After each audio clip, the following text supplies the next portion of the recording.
Hello, welcome back. അപ്പോൾ ഒരു day in my life പോലത്തെ ഒരു വ്ളോഗാട്ടോ ഞാൻ ശ്രമിക്കുന്നത്. അപ്പോൾ രാവിലെ നമുക്ക് ബ്രേക്ക്ഫാസ്റ്റിന് ഇഡ്ഡലിയും അതുപോലെ തന്നെ ചമ്മന്തിയായിരുന്നു. അപ്പോൾ അതിന് വേണ്ടിയിട്ട് ചമ്മന്തിയൊക്കെ ഉണ്ടാക്കാനുള്ള പരിപാടികളിലാണ്. ഈ കറിവേപ്പില കുറേ നാൾ സ്റ്റോർ ചെയ്യാൻ നിങ്ങൾക്ക് എല്ലാവർക്കും അറിയാമായിരിക്കും, പക്ഷെ എന്നാലും ഞാൻ അടുത്തിടെ അറിഞ്ഞ് അത്ഭുതപ്പെട്ട കാര്യമായിട്ട് സിപ്പ് ലോക്ക് ബാഗിൽ ഇങ്ങനെ ഇട്ട് വയ്ക്കുക എന്നുള്ളത്. കറിവേപ്പില മാത്രമല്ല, മല്ലിയിലൊക്കെ ആണെങ്കിലും എനിക്ക് 3-4 ആഴ്ച നല്ല ഫ്രഷായിട്ട് അങ്ങനെ ഇരുന്നിട്ടുണ്ട്. അതുപോലെ നമ്മൾ ഈ ചമ്മന്തി ഉണ്ടാക്കുമ്പോൾ കുറച്ച് തൈര് യൂസ് ചെയ്യുകയാണെങ്കിൽ കുറച്ചുകൂടി നല്ല അടിപൊളി ടേസ്റ്റ് കിട്ടും കേട്ടോ. ഇഡ്ഡലിയുടെയും ദോശയുടെയൊക്കെ ചമ്മന്തിക്ക്. ബാക്കിയെല്ലാം നോർമൽ ചമ്മന്തി ഉണ്ടാക്കും പോലെ തന്നെ. അപ്പോൾ നമുക്ക് കുറച്ച് ഗ്രോസറി സാധനങ്ങൾ വാങ്ങിക്കാൻ വന്ന് പുറത്ത് പോകണമായിരുന്നു. അപ്പോൾ അതെല്ലാം കഴിഞ്ഞ് വന്നിട്ടാണ് ഞാൻ ഉച്ചക്കത്തേക്കുള്ള കാര്യങ്ങൾ ഉണ്ടാക്കാൻ വേണ്ടി തുടങ്ങിയത്.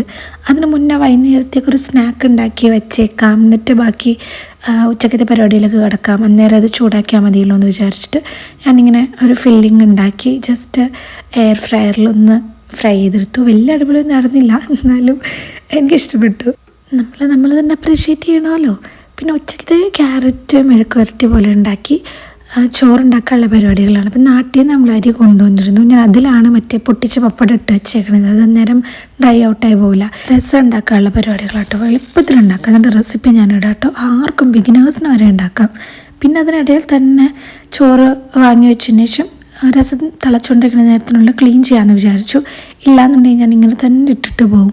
അപ്പോൾ ഈ മല്ലിയിലയും കറിവേപ്പിലയൊക്കെ സൂക്ഷിക്കുന്ന പരിപാടി ഒന്ന് ട്രൈ ചെയ്ത് നോക്കണേ, അടിപൊളിയാണ്.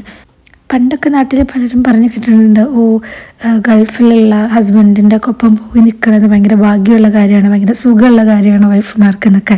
ഒരു സുഖമില്ലാതെ നമ്മൾ ആ സ്റ്റേജിലേക്ക് എത്തുമ്പോൾ മാത്രമായിട്ട് മനസ്സിലാവുള്ളൂ. ഒരു റൂമിൽ 10 തൊട്ട് 14 മണിക്കൂർ വരെ ഇരിക്കുക. പുറത്തേക്ക് ഇറങ്ങിയാൽ നമ്മളിപ്പോൾ നാട്ടിലുള്ള വൈഫുമാരാണെങ്കിൽ ഒന്ന് വീട്ടിൽ പോയിട്ട് വരാം അങ്ങനെയൊക്കെ വിചാരിക്കുക. ഇത് മാസങ്ങളോളം ഇങ്ങനെ തന്നെ കഴിയുക.